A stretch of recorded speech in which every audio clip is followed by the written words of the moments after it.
Social media is a huge part of the sports world today and has risen in popularity with athletes and brands as a way to enhance awareness around the athlete and the athlete's endorsements.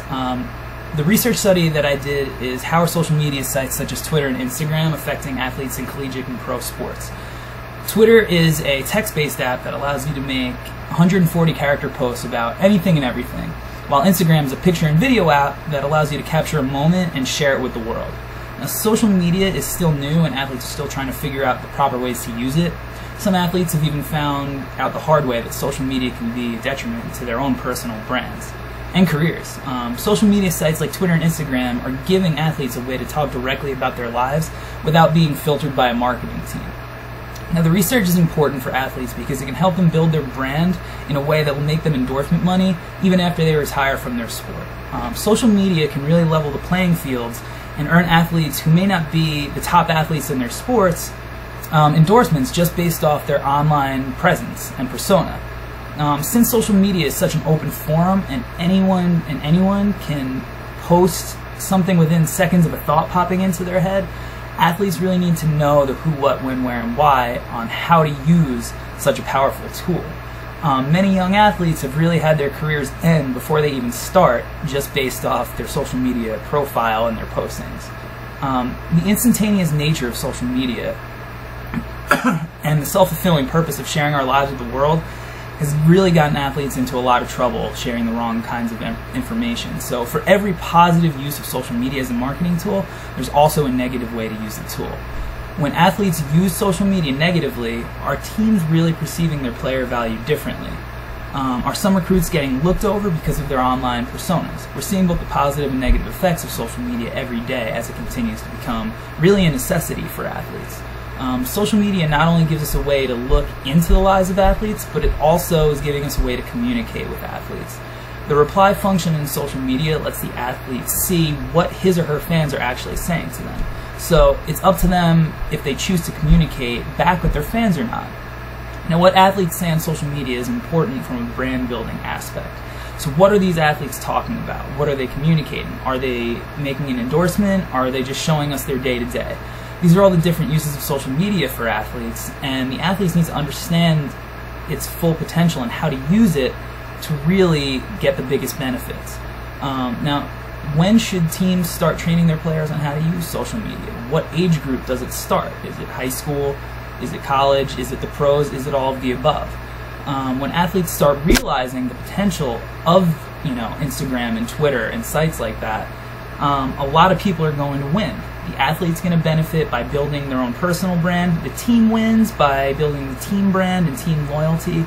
Fans win by seeing more into the personal lives of their heroes, and sponsors are going to win by having a positive endorser who's going to help their brand make more money.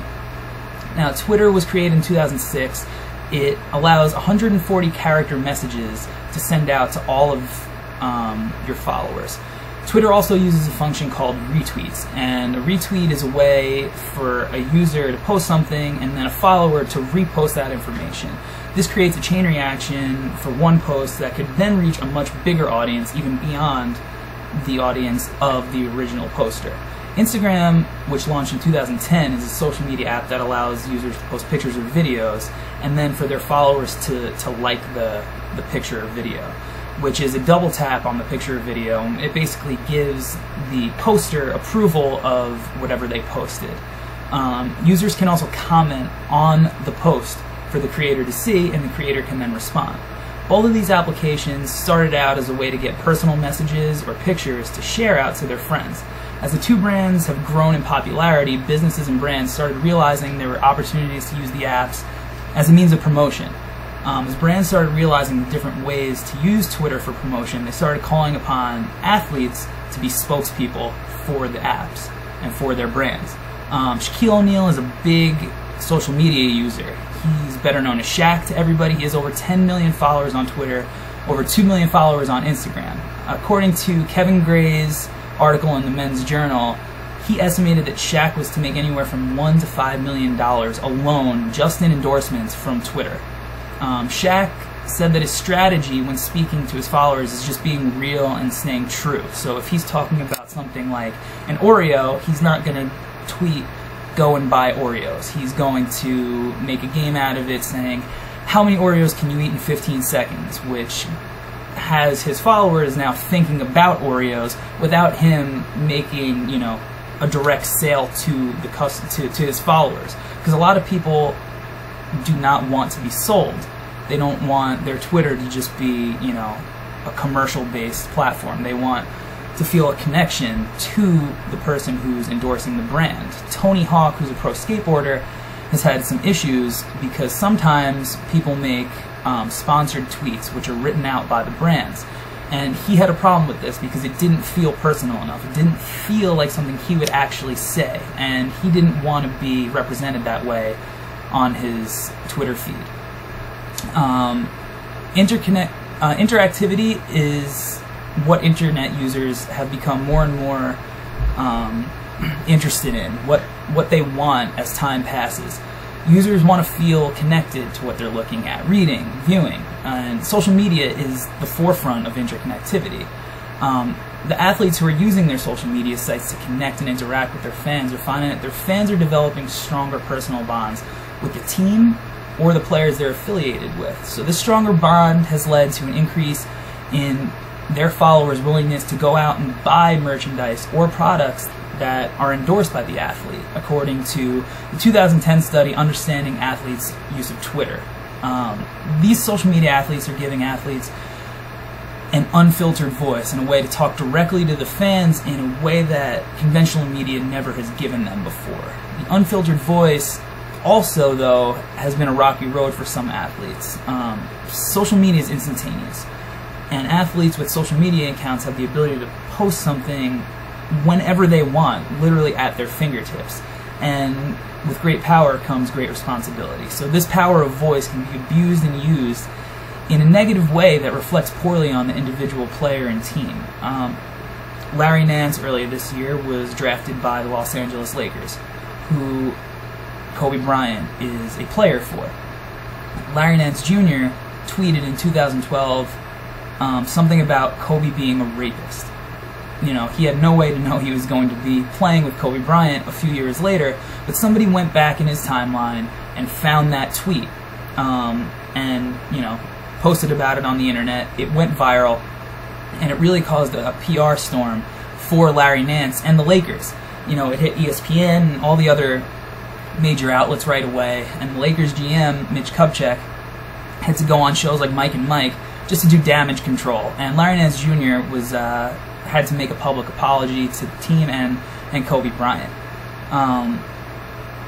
Ty Lawson of the Denver Nuggets was watching the NBA draft, and he tweeted or posted on Instagram that it looked like he was going to get traded because the team had posted or had drafted another point guard who played his position. And right away, that reflected very poorly on him. But professional athletes aren't the only ones that are being severely affected. College recruits are really seeing the negative effects. Kids that are in high school that are trying to get on these teams, trying to get recruited, aren't understanding that their profiles need to be professional.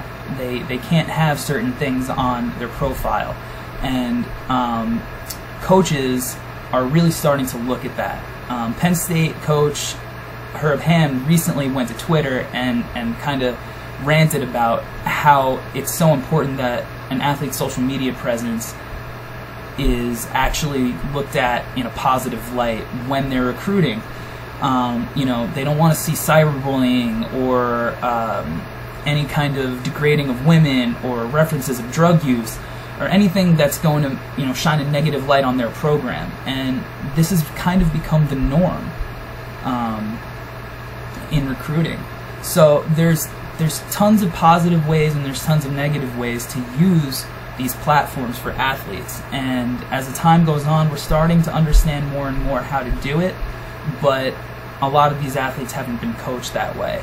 And you know, we need to figure out what exactly their followers want to hear and how to communicate that with them through these platforms. So that's what my research study was all about.